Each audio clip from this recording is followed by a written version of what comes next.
el conocimiento está repartido por igual. La única diferencia es cómo se aplica. Entonces él nos decía, nosotros por ser mexicanos no somos menos que un alemán, no somos menos que un suizo, somos menos que un francés, que eran las compañías en ese entonces más grandes. Es la forma como lo aplicamos. Tú no vas a controlar todo, lo decíamos, ¿no? Y a veces tenemos la arrogancia y la soberbia de que voy a hacer escenarios y voy a planear y va a pasar algo. Y la vida te va a decir, no señor, eso no es así, te va a sorprender. Entonces, como no controlas cosas, pues hay que tener una buena actitud, que esa sí la controlas tú, ¿no? Y el esfuerzo que le vas a poner, que también lo controlas tú. Entonces, yo diría que si combinas esas cosas, pues tienes una buena receta para crecer. Estamos hablando de una persona y me decía, es que no fue exitoso y mi mamá la juzgaba porque no consiguió tal cosa. Entonces yo le decía, mamá, me parece un poco injusto, porque si tú estás midiendo el éxito por la consecución, me parece erróneo. O sea, porque tal vez la persona hizo todo lo humanamente posible que está a su alcance y las circunstancias pues no lo dieron. Porque así es la vida. ¿Por qué? Pues porque llegó la pandemia y no se hizo el negocio, claro, por ejemplo. Y no por eso la persona no es exitosa.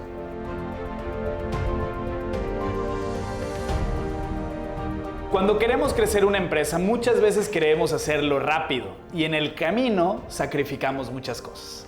El día de hoy nos acompaña Carlos Jacks, quien ha tenido una trayectoria importante en el mundo corporativo, pero que también hoy tiene una perspectiva de hacerlo con paz, con priorizar la tranquilidad. Así que Carlos, bienvenido a Crecedorex, es un gusto conversar contigo. Gracias Manuel, encantado de estar aquí y en lo que sea de utilidad para eso estoy. Gracias. Excelente, pues Carlos, me gustaría iniciar con una pregunta que normalmente empezamos con nuestros invitados y es, Carlos, ¿cuáles han sido tus negocios o son tus negocios y cómo han crecido en los últimos años? Bueno, a ver, te voy a dar una respuesta a lo mejor distinta, ¿no? O sea, mi principal negocio evidentemente he sido yo y creo que ha tenido dos partes. Una parte muy interesante, muy intensa, que fue mi etapa de ejecutivo, la que yo le llamo mi etapa del momento así de la ambición, ¿no? Interesantísima. Trabajé en Cemex, todo el mundo conoce la empresa, y me tocó un momento muy lindo. Cuando llegué, cuando solo estaba en México, entonces me tocó todo ese crecimiento y tuve infinidad de experiencias. Viví en 5 países y terminé siendo el CEO de Cemex Latam. Dejé la compañía en el 16 y después de un tiempo de reflexión tomé la decisión de que mi segunda parte fuera distinta. Entonces en esta segunda parte estoy tratando un poco más de contribuir todo lo que aprendí, tanto en lo personal como en lo profesional, porque también pues hay su aprendizaje de algunos tropiezos personales. Y hoy me dedico a dar coaching, mentorías, escribo, tengo un blog y mucho en esta parte es la reflexión de cómo hacer conciencia para vivir más tranquilo. Entonces básicamente pues ese es mi negocio, ¿no? Y cómo lo he hecho crecer. De alguna manera yo le llamo, mi ecuación es tratar de buscar ese equilibrio para hacerlo bien entre la eficacia y la serenidad para hacerlo pleno, digamos. Y creo que también desde una visión de que una cosa no está peleada con la otra, sino más bien creo que en la medida en que ambas conviven, pues también se potencian. Entiendo hacia allá va la perspectiva. Así es, así es. O sea, hoy obviamente, pues como dicen, quarterback de los lunes, como dicen los gringos, pues viendo las cosas en perspectiva me hubiese encantado tener el conocimiento que tengo hoy, particularmente de esa parte de ser consciente en mi época de la ambición desmedida, ¿no? ¿Qué sientes que hubiera cambiado? No mucho. A pesar de que yo soy un tipo tranquilo, pues la procesión que uno lleva por dentro creo que la hubiese dominado mucho más, ¿no? Cambiando la perspectiva de algunas cosas de la vida, ¿no? Porque eso aplica pues para un ejecutivo, para un empresario, para un deportista, para una ama de casa, es igual. ¿Sientes que hubieras tenido tal vez un enfoque más relajado a nivel de tiempos? Digamos, hubieras priorizado tu tiempo personal. ¿Qué es lo que hubiera cambiado tal vez viendo hacia atrás? ¿Sabes qué pasa? Yo creo que en esta época de la ambición desmedida, yo le llamo la tiranía de la ambición, ¿no? Pues que todo nos viene, es más, es que es parte del sistema, ¿no? Desde que estamos en el colegio, pues las calificaciones ya brindan pues una competitividad, Claro. ¿no? Los reconocimientos y demás, entonces uno se va moldeando a eso, a los reconocimientos que el exterior brinda. Y termina siendo un poco como esclavo de eso a costa de una tranquilidad propia, ¿no? Y no está peleado. Yo la verdad no creo que eso esté peleado. Lo que pasa es que uno deja de ver algunas de las cosas que uno trae dentro por conseguir las cosas de fuera, ¿no? Entonces, por ejemplo, pues en mi caso creo que hubiese disfrutado más pues mis gustos, mis pasiones, mi familia, mis hijos, ¿no? Que pues prácticamente no los vi crecer, ¿no? En esa vorágine. Y creo que hubiera sido perfectamente viable, viéndolo en retrospectiva. Claro. Entonces, por eso hoy, pues me gusta mucho mandar el mensaje de, hombre, se pueden hacer las dos cosas, ¿no? Nomás que hay que decodificar algunas cosas en el interior para poderlo abordar. Claro. Como dices, te tocó trabajar en Cemex en una época, digamos, de mucho crecimiento, de muchos cambios. ¿Cómo fue este proceso de liderar una empresa que solo estaba en México, ahora una empresa que está en varios países, que, digamos, así como los beneficios se potencian, los retos, las áreas de oportunidad, los problemas también se potencian? ¿Cómo fue este proceso para ti? Fíjate que, como decía, tuve la fortuna de unirme al grupo meses antes de que hiciera su primer compra fuera. Como podrás imaginarte, pues era una estructura mucho más pequeña.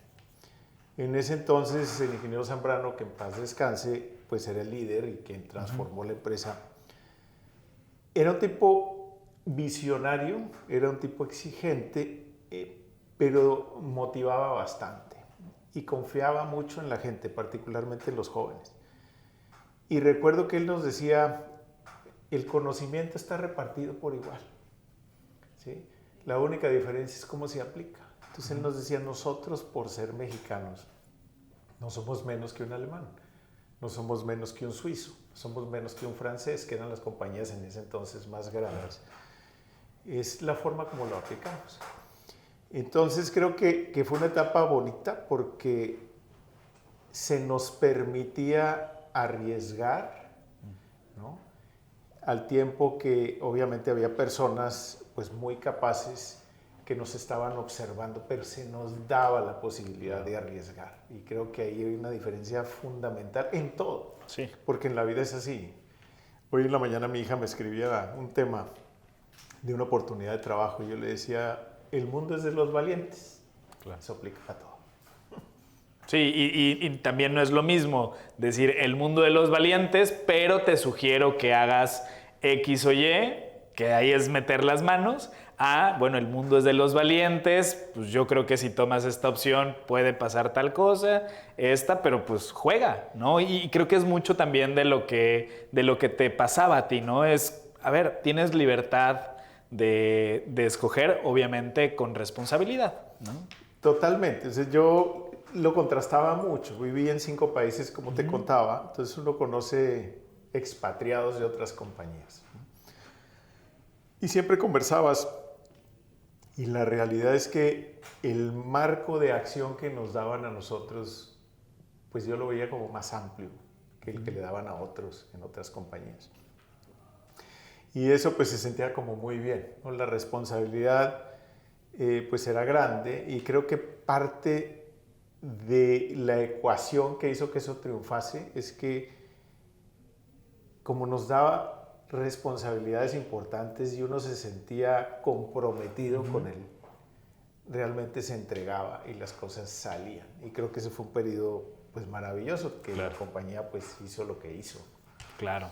Ahora, quienes nos están viendo allá afuera son emprendedores, son empresarios y yo también me suelo hacer esta pregunta, que es, ¿cómo le haces para crecer una empresa?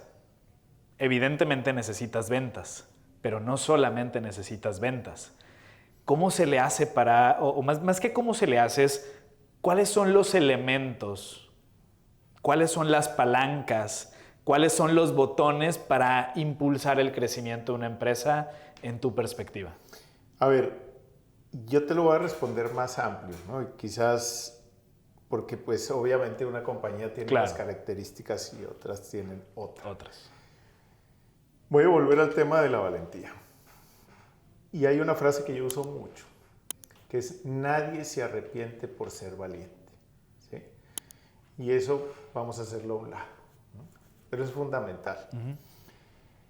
¿Qué necesitas? O sea, para crecer cualquier empresa, pues primero eso, valor. Pero tienes que tener unas cosas antes. ¿Qué puedes decir? No es que todo el mundo las tiene, no lo sé. Obviamente una ambición, porque pues, la ambición es la que te hace perseguir cosas. Pero también tienes que tener un deseo por aventurarte para hacer las cosas. Y ese deseo de aventura, que es ir un poco como por lo desconocido, con 3 propósitos. Aprender cosas nuevas, poderlas aplicar y poder ganar. Tú vas a decir, bueno, entonces con la ambición y el deseo de aventura es suficiente. No, señor. Porque te van a pasar cosas, ¿no? Y probablemente pues obstáculos, cosas que te desmotiven. Bueno, ahí está la siguiente. Necesitas estar motivado todo el tiempo. Y para estar motivado, yo te sugeriría 3 cosas. Sé flexible, porque te van a pasar en 1000 circunstancias. Sé astuto. ¿Para qué? Pues para que las enfrentes con inteligencia, con perspicacia, y sé audaz. Vuelvo a la valentía, ¿no? Entonces, para mí, eso es gran parte del secreto, pero no suficiente. Te digo más, o les diría más. Tú no vas a controlar todo, lo decíamos, ¿no? Y a veces tenemos la arrogancia y la soberbia de que voy a hacer escenarios y voy a planear y va a pasar algo. Y la vida te va a decir, no, señor, eso no es así. Te va a sorprender. Entonces, como no controlas cosas, pues hay que tener una buena actitud, que esa sí la controlas tú, ¿no? Y el esfuerzo que le vas a poner, que también lo controlas tú. Entonces, yo diría que si combinas esas cosas, pues tienes una buena receta para crecer.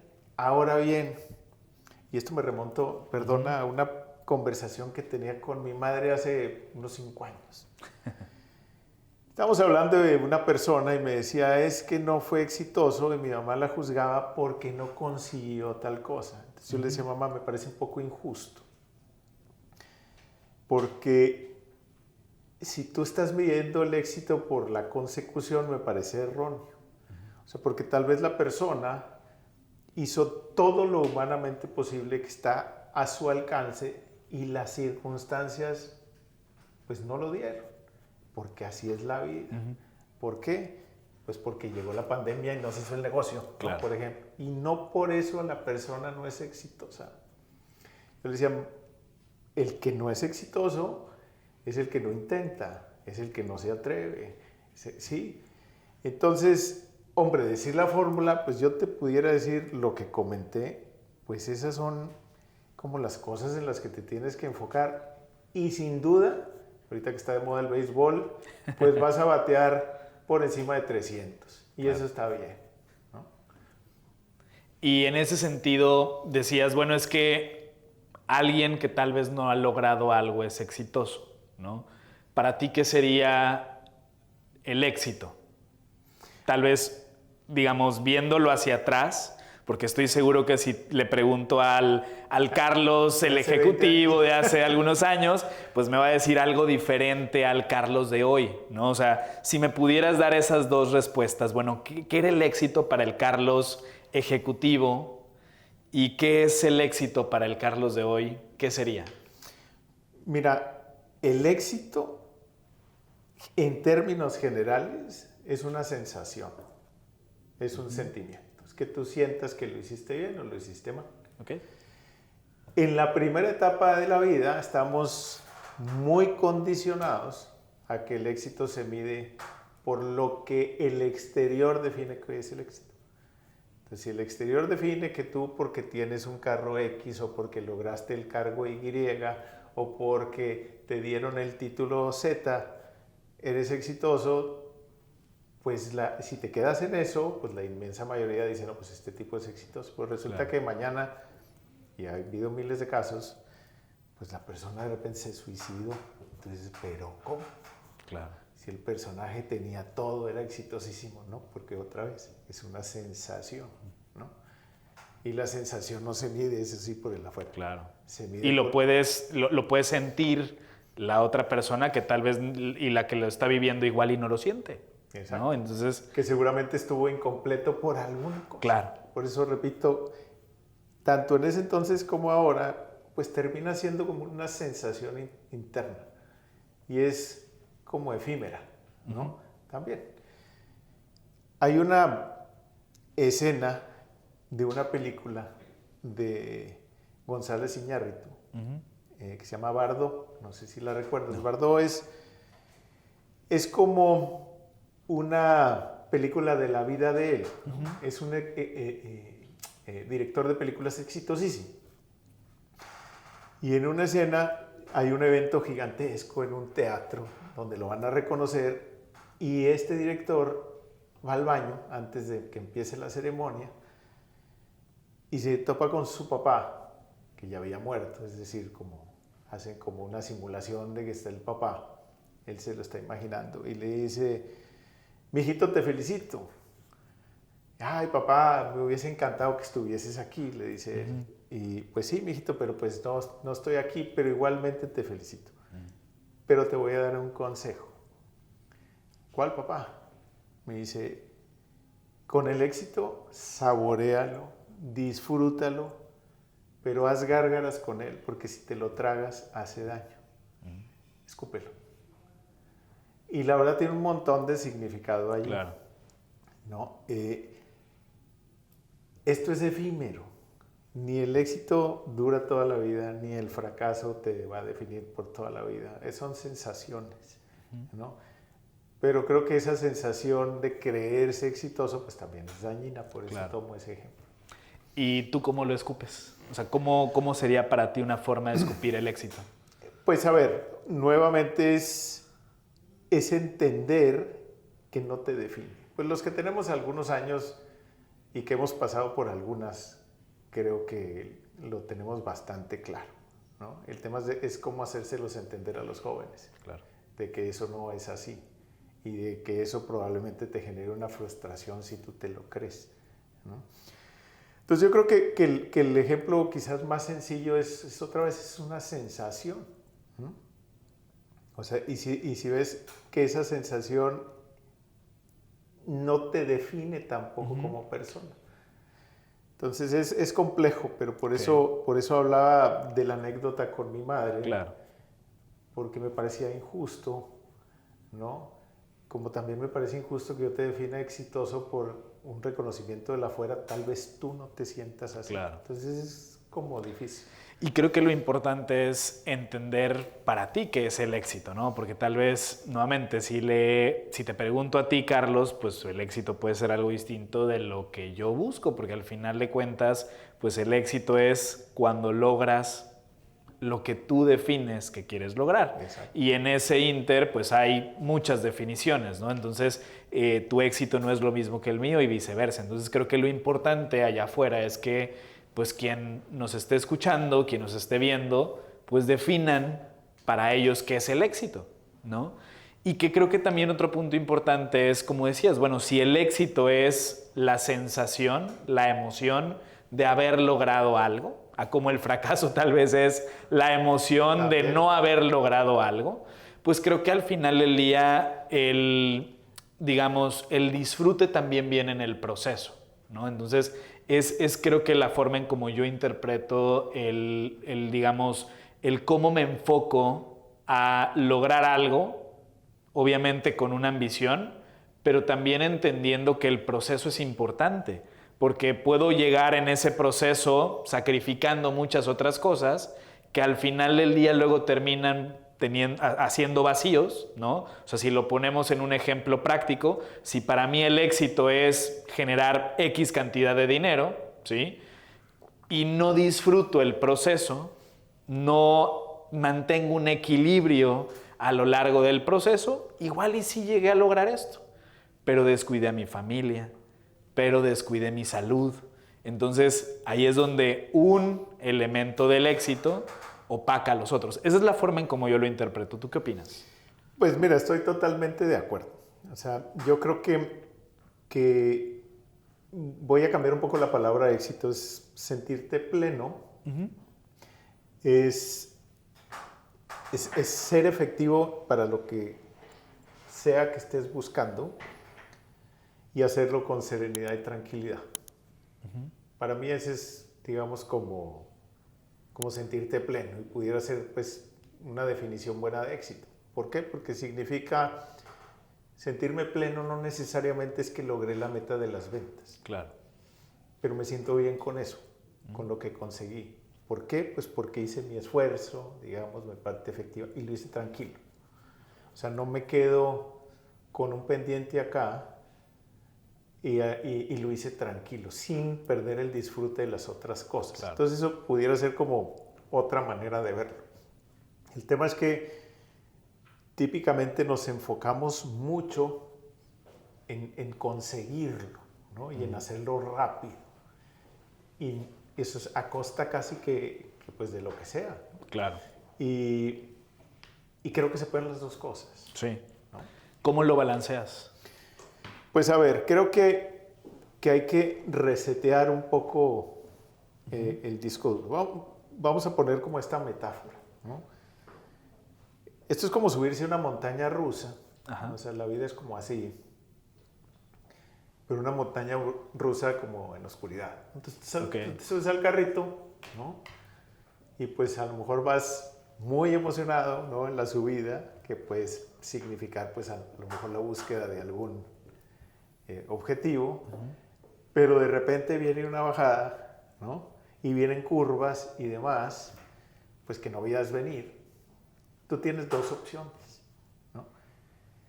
O te aferras al carrito y vas todo tenso, sin disfrutar el viaje, o te liberas y lo disfrutas. Igual el viaje va a ser, igual curvas va a haber, subidas y bajadas van a haber. Entonces, ¿cómo hago? Pues para ser ese pasajero que va más tranquilo, ¿no? Y yo creo que eso parte de varias cosas. Voy a tratar de sintetizarlo porque no es tan sencillo. Creo que parte primero de hacer conciencia de algunas definiciones comunes como de la vida, y ahorita te digo algunas, para poder desaprender. Hacer conciencia no es tan fácil. Te voy a poner un ejemplo. Digamos, un fumador tiene toda la información de que fumar hace daño, hasta en la cajetilla. Puede tener más allá de información análisis, puede que haya visto un documental en televisión de lo que pasa y ni así hace conciencia. O sea, tiene información, hace análisis y no hace conciencia. Pero tal vez va con el médico y el médico le dice, si usted sigue fumando 3 meses, pues se muere. Ah, carajo, ahí sí ya hice conciencia. Entonces, hacer conciencia no es tener información ni hacer análisis, no. Hacer conciencia es realmente hacer un cambio donde dices la información con la que tengo es así, ya me hace cambiar la perspectiva. Claro. Cuando tú logras eso, puedes desaprender, el personaje puede dejar el cigarrillo, ¿no? Para mí esa es la clave. Entonces, ¿qué tengo que empezar a hacer conciencia? Por ejemplo, ¿qué condiciona tu cabeza? ¿Quieres bajarle a la tensión del carrito? Pues date cuenta que tus pensamientos y tu manera de reaccionar siempre está condicionada. Como que siempre está condicionada. La tuya, la mía, la de todos. Pero hay que darnos cuenta. Claro. ¿De qué la condiciona? Pues tus creencias, para empezar. ¿Dónde naciste? ¿Qué religión tienes? ¿Dónde estudiaste? ¿En qué barrio creciste? ¿En qué país? Lo que sea. Que seguramente es distinto al mío y pues, ¿no? ¿Qué más condiciona tu cabeza? Pues tu estado de ánimo y tus expectativas. Entonces, si tú eres consciente, cuando vuelvas a enfrentar una situación y sientas que reaccionas, pues debieras decir, porque yo estoy viendo las cosas con ese lente, entonces déjame tratar de quitar el lente para verlo distinto. Porque lo que tú le llamas realidad y yo le llamo realidad, a pesar de que estemos viendo lo mismo, pues está condicionado. Entonces, ni la tuya está bien, ni la mía está bien, entonces mejor hagámonos un lado. Entonces eso, dices, ¿para qué va a servir? Pues para enfrentar las cosas con más flexibilidad, más tranquilo. ¿Qué otras cosas te recomendaría? Tú tienes una vocecita que te habla, ¿no? Que ese es el ego. El ego, pues ese está sumamente condicionado por expectativas. Y no eres tú. Son unas expectativas de películas que se está creando esa entidad que te está alterando todo el tiempo. Sí. Viaja al pasado y al futuro así, itera todo el tiempo. Porque no hiciste tal cosa, mañana tienes que hacer tal. Y hoy, o sea, el presente, perdí, ¿no? El ego hace que te sientas culpable, que no sirve para nada. El ego hace que te preocupes, que tampoco sirve para nada, que te ocupes. Y el ego hace que tengas control de todo, que tampoco sirve para nada. Entonces, tienes que entender que hay una vocecita que te habla, ¿no? Y tienes que replantearte cosas. Lo único que existe es el presente, es lo que es y hay lo que hay. Te pasó la pandemia. Es lo que es y hay lo que hay. ¿Qué puedes hacer? Nada, ¿cierto? Entonces, ¿de qué sirve regresarte para atrás? El pasado ya pasó, que es una máxima, y el futuro no ha llegado. Entonces, pero ya pasó. ¿Okay? Eso también te debe dar tranquilidad. Es que si haces conciencia, que es que no hice, ya no lo hiciste, ya, no te desgastes. Pero es que decía, no ha pasado. Claro. Tranquilo. Sí, y entiendo que es enfocarte en lo que sí está en tu control o sí está en tus posibilidades, ¿no? Que es lo que tú piensas, lo que tú sientes, el identificarlo y si hay cosas que no te, digamos, no puedes tener control, pues ¿para qué? ¿Para qué? Lo que pasa es que cuesta mucho. Claro. Cuesta mucho. Claro. Por eso digo que hacer conciencia no es tan fácil. Claro. Me acabas de recordar una frase que mi mamá me decía y es, hijo, si el problema tiene una solución, esfuérzate para solucionarlo. Y si el problema no tiene una solución, pues tampoco te preocupes, no lo vas a solucionar, ¿no? Entonces, creo que es esta visión de, bueno, enfócate en lo que puedes hacer, ¿no? ¿Qué otras cosas te diría? Definiciones básicas. Por ejemplo, a lo mejor nos han dicho, ¿no? Desde pequeños que si estudias, si te preparas, si te portas bien y le echas ganas, te va a ir bien. Eso no es cierto. ¿Quién dijo? No, de verdad, y hay que quitárselo de la cabeza. ¿Quién dijo? Sí. O sea, conozco a muchos que son unos, ¿no? Y pues aparentemente les va bien. Claro. O sea, ese axioma no funciona, ¿sí? Es parte de las creencias. Sí. Entonces, hombre, uno tiene que entender que controla muy poquito. Sí. Controla solo la actitud frente a lo que le pasa, o sea, su reacción, la actitud y el esfuerzo que le vas a poner. Pero nos cuesta trabajo, entonces no resistimos y eso hace que vayamos en el carrito todo tenso y no disfrutemos. ¿No? Si yo entiendo que estoy condicionado, me tengo que relajar y tengo que decir, o sea, Carlos, cuando sientas que estás reaccionando, libérate en el carrito, no pasa nada. Claro. Ahora, pasando un poquito también a estrategia de negocios, que es algo de lo que, digamos, era el pan de cada día, tanto en tu vida ejecutiva como ahora en esta faceta donde ayudas a empresarios, a emprendedores a acompañarles en su estrategia de negocio. ¿Qué errores comunes ves a nivel de estrategia de negocios? ¿Qué es algo que podrías recomendar a quien nos esté viendo allá afuera y que, pues para empezar, no sabe si tiene una estrategia de negocios, ¿no?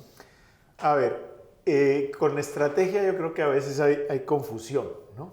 En el sentido de que a veces, y lo he visto, cosas comunes como por ejemplo, no sé, administrar las ventas del año, claro. ¿no? De repente, o bajar costos, ¿no? Lo ponen como una estrategia. Yo digo, pues no, eso es parte del día a día.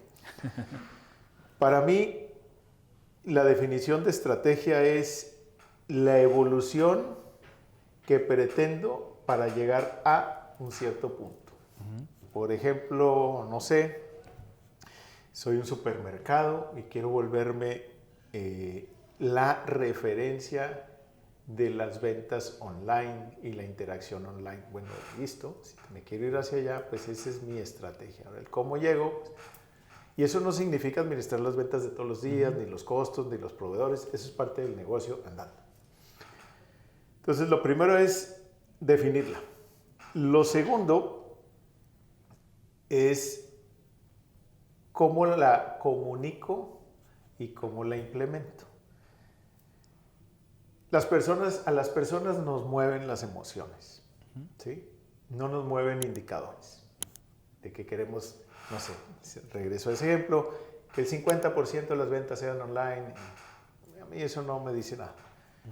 Me dice mucho más, queremos liderar el segmento y ser la referencia de México. Claro. Eso me llega como mucho más, me parece más agresivo, más aspiracional, es doable, ¿no? Entonces, ¿cómo hago que ese statement se convierta en algo emotivo, que le llegue a la persona? Y después, pues, ¿qué iniciativas sumadas pues tengo que hacer para llegar hacia allá? O sea, una estrategia pues tiene que tener su statement y sus iniciativas. Por ejemplo, no sé, una será el desarrollo de tecnología de punta de no sé qué, lo que sea. Cuando uno está en una posición de liderazgo, una de las preguntas que tiene que responder es, bueno, ¿y por qué vamos a hacer eso? Y al final es el propósito, sí. Y uno tiene que tener la respuesta. Y alguien te va a decir, ¿y para qué? Esa es la misión, ¿no? ¿Y cómo vamos a llegar ahí? Esa es la estrategia. Claro. Y el cómo vamos sería, o dónde estamos parados hoy, pues serían como los indicadores que te dijeran, mira, pues aquí estamos. Entonces yo diría, eso es como lo clave, ¿no? Claro. Es transformar una estrategia, nuevamente, es una evolución de hacia dónde quiero llegar, en quién me quiero convertir. Tiene que traducirse en algo que movilice y que motive, y como somos personas, pues tiene que mover la fibra, claro. Tiene que tener emoción, y después, pues, cuáles son la serie de iniciativas que yo voy a gestionar, que no tienen nada que ver con el día a día de hoy, para llegar allá. Ya. La forma en como yo lo veo es que a veces confundimos la estrategia con el plan, ¿no? Tal cual como lo mencionas. Creemos que con tener un plan que dice, en el ejemplo que pusiste, ¿qué tengo que hacer? ¿No? Desarrollar la tienda online, hacer alguna campaña agresiva para atraer prospectos a mi tienda online, etcétera, etcétera. Al final ese es el plan. Pero la forma simple en como yo entiendo la estrategia es, para mí la estrategia son las decisiones que tomas de hacer o de no hacer, ¿no? Creo que hay muchas empresas que, al confundir el plan con la estrategia, se enfocan en el mismo ejemplo, hacer la tienda en línea, hacer la campaña agresiva, y no paran a decir, ¿es nuestra decisión el impulsar el mercado online? ¿Realmente eso es lo que nos va a apalancar como negocio? Y ahí es donde creo que la estrategia se deja de lado y nos vamos de boca con el plan creyendo que esa es la estrategia, ¿sí? Pero para mí la estrategia es el paso antes, es el poder analizar, el poder decidir que sí, pero sobre todo que no. Y a partir de ahí creo que en la medida en que tienes una mayor claridad de la estrategia, pues el plan puede hacer sentido, los objetivos van a ser más claros, y creo que tal cual, algo de lo que rescato mucho de lo que comentabas es, bueno, la emoción es el hilo conductor, ¿sí? para que al final del día el equipo te compre la idea como líder, ¿no? Porque creo que cuando estás en una posición de liderazgo, no solamente tu responsabilidad es, digamos, hacer o contribuir a la estrategia, sino, pues, bien lo decías, motivar a que los demás sientan la estrategia como suya. Y la emoción es parte fundamental. Es, digamos, parafraseando lo que yo entiendo, no sé si a ti te gustaría complementar algo más, ¿te hace sentido No, de acuerdo, o alguna o sea, acotación? en la definición de una ¿Sí? estrategia, pues hay una serie de factores que uno analiza antes de decidir hacia dónde quiere ir. Uno puede tener intuición, lo cual es súper válido, porque la intuición para mí es valiosísima, es la sabiduría ahí encapsulada en un instante. Pero hay que analizar fortalezas, debilidades de uno, hay que analizar lo que yo llamo el campo de juego y sus actores, ¿no? O sea, no solo la competencia, sino el entorno, el país, las condiciones, los temas que están influyendo en el campo de juego, claro, tecnología, proveedores, lo que sea. Y alrededor de eso uno define, pues bueno, hacia dónde me voy, ¿no? No es tan fácil como decir, pues mi intuición me dice que seamos la tienda líder online. Pues no, espérame, vamos a ver fortalezas, debilidades. A lo mejor no tienes ni siquiera tus estados financieros al día. O sea, y ni siquiera vas a vivir 3 meses en el negocio, ¿no? Eso por un lado. Y la parte ya de la ejecución como tal es como vestirla para que la gente la compre, ¿no? Porque como líder hay infinidad de cosas que tienes que hacer, pero creo que la principal es cómo influyo en las personas, ¿no? Cómo las motivo y cómo hago que se movilicen. Entonces, y otra vez, como son personas, pues lo más sencillo es abogar por la emoción. Sencillo, pero traduce una estrategia de negocios a algo emocionante, eso es lo que me parece tan sencillo. Claro. Que un ejecutivo que suele ser pragmático se dedique a predicar con emoción, pues no parece tan sencillo, pero se puede, claro, ¿no? Hay casos de éxito muchos. Claro. ¿Alguno que se te venga en mente? ¿Algún Creo caso que de éxito? El más, pues el tipo de los que más admiro, que es un personaje muy reconocido, Richard Branson, ¿no? De Virgin. Sí. Un tipo disruptivo, pero es un tipo que acompaña sus cosas con emoción y con pasión y hace que la gente lo compre y se movilice y se comprometa. Ese es un ejemplo quizás muy extremo, pero así es. Sí, y que hasta se tira del paracaídas. Y, sí, totalmente. Ahora, también creo que parte de tu experiencia está relacionado a procesos de adquisiciones, fusiones, etcétera. Entonces, y por el otro lado, creo que programas como Shark Tank pues nos han hecho esa dinámica cada vez más común también, ¿no? Cada vez más pues hay gente buscando tiburones y pues tiburones buscando pues invertir, pero creo que ¿en qué momento vale la pena comprar una empresa? ¿En qué momento vale la pena vender parte de tu empresa o dejarte, digamos, hacer una fusión? ¿Qué podrías decirnos sobre esos temas? Pues fíjate que aquí vuelvo y es muy pertinente el tema de la estrategia, porque eso te va a dar precisamente la luz de qué cosas te hacen falta o qué cosas ya no te hacen falta, ¿no? Probablemente, y retomemos el mismo ejemplo de estas tiendas, supermercados, pues llegará un momento en que a lo mejor te cuestiones el espacio físico, ¿no? Y digas, pues a lo mejor tengo que deshacerme de algunos. Y a lo mejor te empieces a cuestionar qué tienes que invertir, qué significaría comprar, pues a lo mejor ya no sería un lote o una bodega.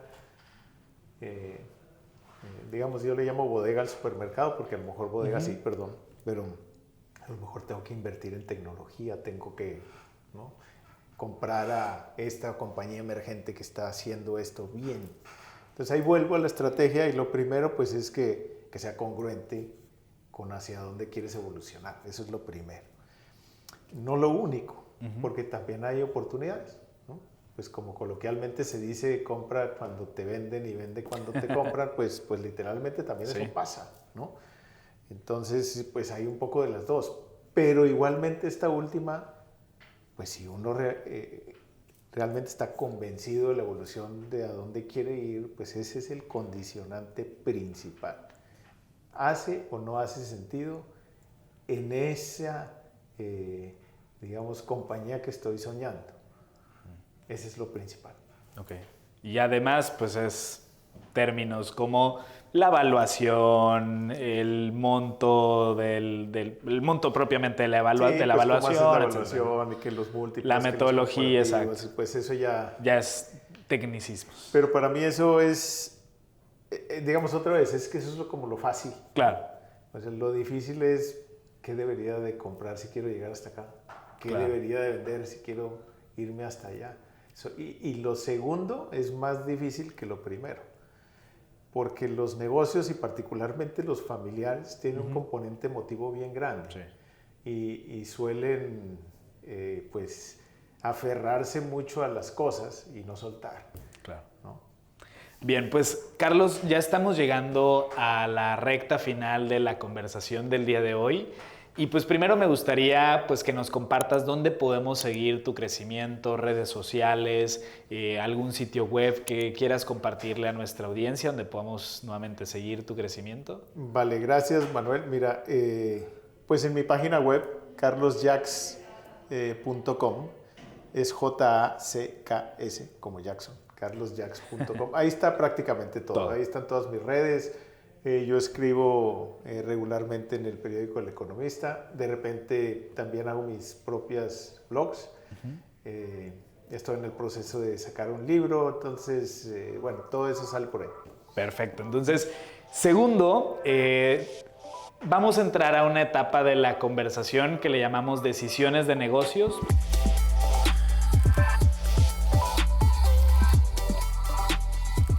¿Por qué? Porque como empresario, como líder de negocio, pues muchas veces te toca tomar decisiones, pues frente a la computadora, solo, porque probablemente las personas con las que trabajas o las que pues convives en la casa, pues no tienen el mismo contexto y pues no tienes la apertura para pues expresar el planteamiento y pues te toca tomar la decisión solo. Entonces me gustaría plantearte un escenario, un caso, con un par de opciones que las dos son viables, las dos son realistas, y me gustaría pues saber tu opinión, qué opción tomarías para resolver ese caso y por qué. Vale, ¿Va? venga. Perfecto. Pues entonces, en tu empresa tienen la oportunidad de expandirse agresivamente. Sin embargo, esa expansión pues implica una mayor inversión, una inversión igual de agresiva que puede poner, digamos, en compromiso, puede comprometer tu estabilidad financiera. En el Inter, pues también se puede comprometer una estabilidad emocional. Entonces, pues tienes dos opciones, ¿no? Opción número 1, invertir de manera agresiva, ¿sí? A pesar de que hay cierto riesgo, tanto financiero como probablemente emocional en el camino. Y segundo, pues crecer de manera tal vez menos acelerada, pero con mayor tranquilidad. ¿Qué opción tomas y por qué? La primera, sin duda. ¿Por qué? Si estoy partiendo de la base Sí. de que estoy convencido de que tengo que crecer. ¿No? Se me presenta una oportunidad que me significa un esfuerzo inicial, lo tomo. Okay. Sí, lo tomo ahora. O sea, las oportunidades no pasan dos veces. Y si tengo que gestionar el estrés, pues lo gestionaré, el estrés financiero y el estrés emotivo. Okay. Pero prefiero una colorada que varias descoloridas, diría. Por ahí. ¿Y cómo gestionas el estrés, por ejemplo? ¿Cómo Carlos Jacks gestiona el estrés? Pues, a ver, yo siempre he sido muy tranquilo. Y yo creo que parto de la base de que uno siempre hace lo mejor que puede, ¿no? Que no necesariamente controlas todo, pero que estás haciendo lo mejor posible.